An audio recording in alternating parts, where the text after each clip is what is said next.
अस्सलामुअलैकुम। आज की वीडियो बहुत अहम है और ये इस तरह की पहली वीडियो है क्योंकि ऐसी वीडियो बनाने से मैं ख़ुद भी बहुत दूर रहता हूँ। लेकिन जब कमेंट में इस तरह के सवालात आते हैं तो जवाब देना ज़रूरी हो जाता है। सवाल ये पूछा गया कि हिजड़ा किसे कहते हैं, ख्वाजा सरा क्या है। आज की वीडियो में मैं आपको यही बताने जा रहा हूँ, पूरी तारीख़ बताऊँगा। ये वीडियो भले ही टाइटल के एतबार से या उन्वान के एतबार से आपको कुछ अलग लगे, लेकिन इससे आपको बहुत कुछ सीखने को मिलेगा। तो चलिए हम वीडियो शुरू करते हैं।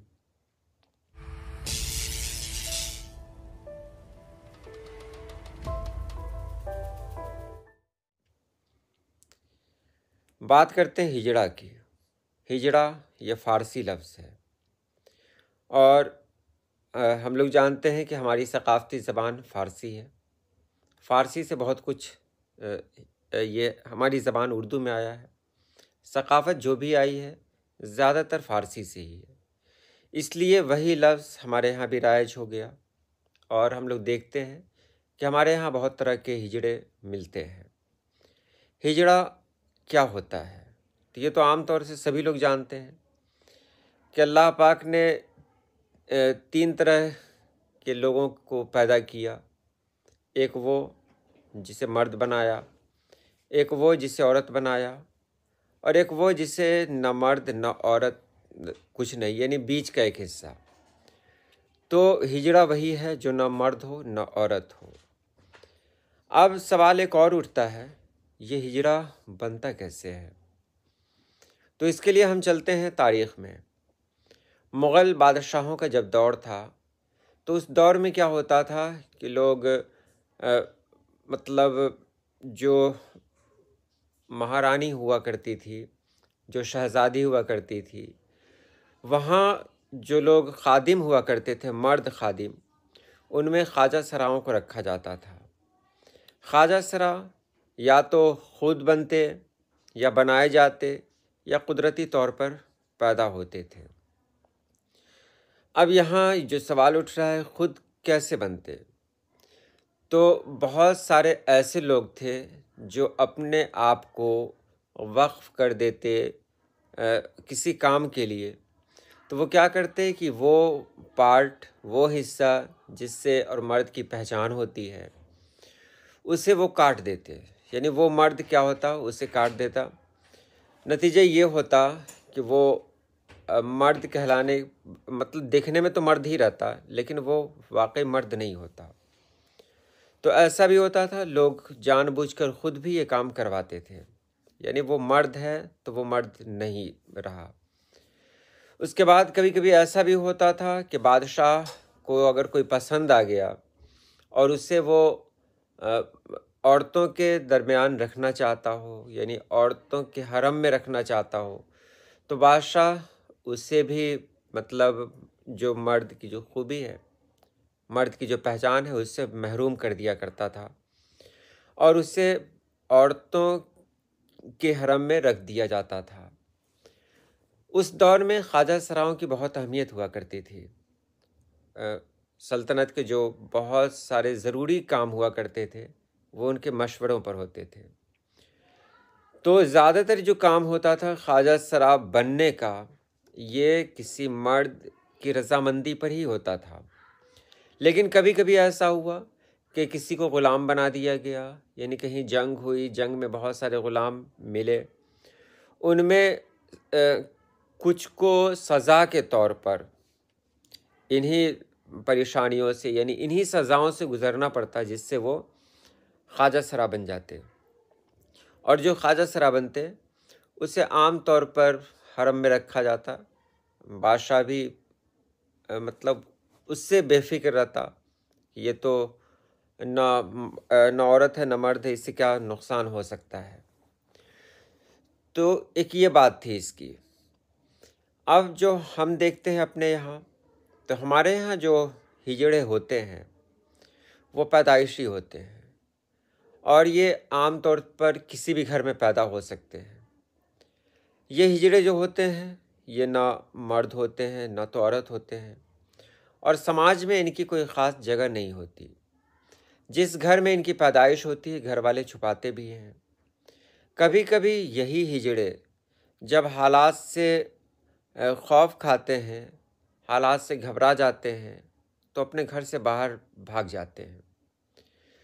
कभी खुद ही भाग जाते हैं और कभी कभी ऐसा भी होता है कि घर वाले ही इनको कबूल नहीं किए, इतना टॉर्चर किया कि ये तो भाग गए या खुद भगा दिए गए, इनको घर से निकाल दिया गया। तो इनकी एक जमात है मध्य प्रदेश में, इनका एक सेंटर है, इनका मरकज़ है यहाँ भारत में। तो वहाँ ये लोग जाते हैं और जाने के बाद वो ग्रुप ज्वाइन कर लेते हैं, उस जमात में शामिल हो जाते हैं। हमारे यहाँ जैसे हम मुज़फ़्फ़रपुर की ही बात करते हैं, तो जब हाईवे से गुज़रते हैं, शाहराह से गुज़रते हैं, तो वहाँ सड़क के किनारे बहुत सारे हिजड़े दिखाई देंगे। ये हिजड़े होते हैं जो एक मख़सूस अंदाज़ में हथेली बजाते हैं, यानी ताली बजाने का जो अंदाज़ इनका होता है वो कुछ अलग होता है। और जब इनकी आवाज़ निकलती है, देखने में तो ये ख़ातून लगते हैं, लेकिन जब आवाज़ निकलती है तो वो मर्दाना आवाज़ होती है। यानी ऐसा लगता है कि ख़ातून के जिस्म में किसी मर्द की रूह चली गई हो। तो ये लोग जब मांगते हैं तो देने वाला देता है। अब यहाँ दो बातें यहाँ पर आती हैं। एक तो यह है कि ये लोग जो हिजड़े होते हैं ये बहुत गुस्सावर होते हैं, यानी बहुत गुस्सा करते हैं, छोटी सी बात पे नाराज़ हो जाते हैं और इनकी नाराज़गी को लोग बर्दाश्त नहीं कर पाते हैं, डर लगता है, खौफ आता है। इसलिए जब ये सामने खड़े हो जाते हैं तो लोग कुछ ना कुछ इनको निकाल कर दे भी देते हैं। और यही जमात कभी कभी ऐसा होता है, किसी घर में किसी बच्चे की छठी हो या कोई और तकरीब हो, तो पूरी जमात के साथ ये लोग आ जाते हैं। आने के बाद कुछ गाते हैं, गाने के बाद मांगते हैं। लोगों का ये मानना है, जबकि ये सही नहीं है, लोगों का ये मानना है कि अल्लाह पाक ने उनकी ज़बान में वो ताकत दी है कि अगर ये किसी के लिए दुआ कर दें तो दुआ भी लग जाए और बद्दुआ कर दें तो बद्दुआ भी बहुत जल्द लग जाती है। लोगों का मानना है और ये सही नहीं है।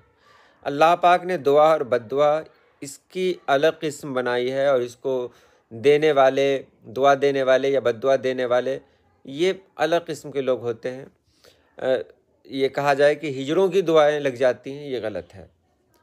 अब देखिए, ये हिजड़े लोग जो होते हैं ये अपनी ज़िंदगी बहुत ही परेशानी में गुजारते हैं।